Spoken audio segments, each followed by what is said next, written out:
Good morning. My name is Gabe Zollner. I'd like to take a few minutes of your time, if I could, to talk about a few things that will hopefully prove to be of interest to you. If you're one of the 50 or 60 million people that watched the presidential debate on the 3rd of this month, you would have noticed that Obama performed as if though he was half asleep. Within a short period of time, Al Gore tried to rush to his defense. Al Gore summarized that the reason that Obama performed as poorly as he did was due to the altitude, since Denver is at around 5,000 feet. What's interesting is this morning a friend of mine sent me an email. Actually, he was my initial flight instructor. About 20 years ago, this individual who's flown for commercial airlines taught me how to fly small aircraft. And he reminded me of something that I had forgotten. When someone is traveling at 35,000 feet in a pressurized aircraft, their body is attuned to approximately 8,000 feet of altitude.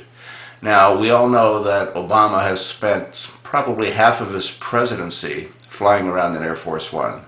By the way, Air Force One costs $187,000 per hour. That does not include the additional support aircraft that carry Marine One, carry his limousines, carry the Secret Service limousines, etc., etc. In either case, so having flown as much as he has in Air Force One, his body is in all probability acclimatized for 8,000 feet. So if nothing else, at 5,000 feet, he should have performed exceptionally well. Once again, Mr. Gore, you're wrong. Similar to the way you were wrong on climate change, you're also wrong on this particular point. What I found also fascinating is that if we take a look at Obama's presidency, we will realize that he has spent over 100 days playing golf for a total of 1,710 holes of golf, and that's since June of this year. I don't know what he's done beyond that point because that's not available on Google. What's also interesting is that, again, his poor performance was based on altitude, and I don't believe that's the case. I believe that it's much deeper than that. We all know, according to Obama's own words, that at one particular point in his life, he spent a great deal of time consuming drugs. We don't know what kind of drugs, but drugs.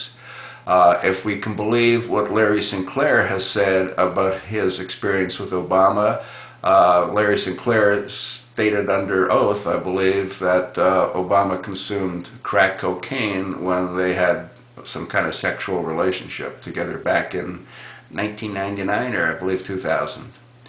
What's interesting is that if that's the case, is it possible that Obama's poor performance is not a result of altitude? Could it be that many of his brain cells no longer exist due to the amount of drugs that he's consumed over whatever period of time?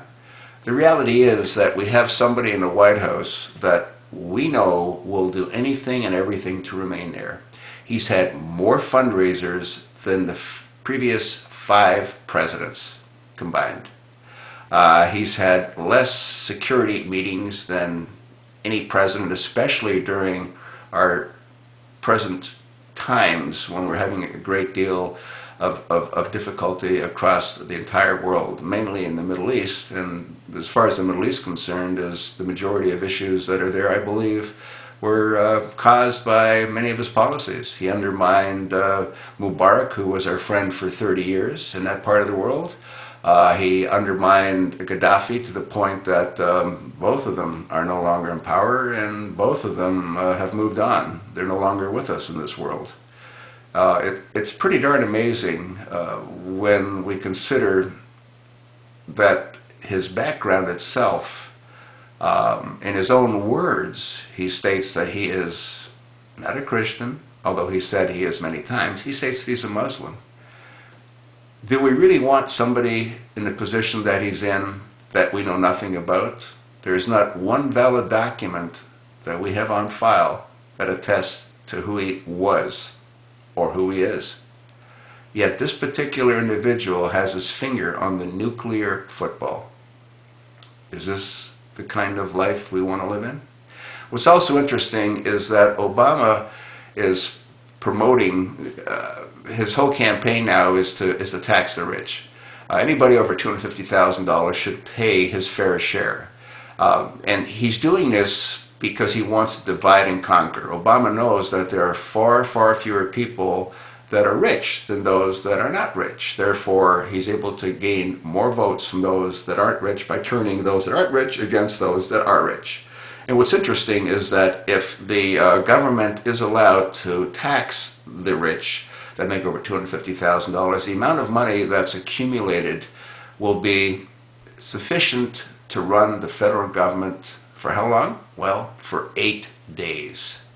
In other words, if President Obama would simply ask the federal employees that are overpaid, dramatically overpaid against the monies that are earned by the average American individual, if he would ask them to give up 1 day a month for a total of 8 days, if he were to do that, the amount of money that would be saved would be equivalent to the amount of money that would be gained by the federal government by taxing people that make over $250,000.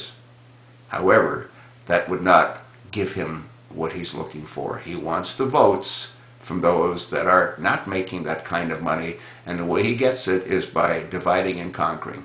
That's what he's doing to the American people.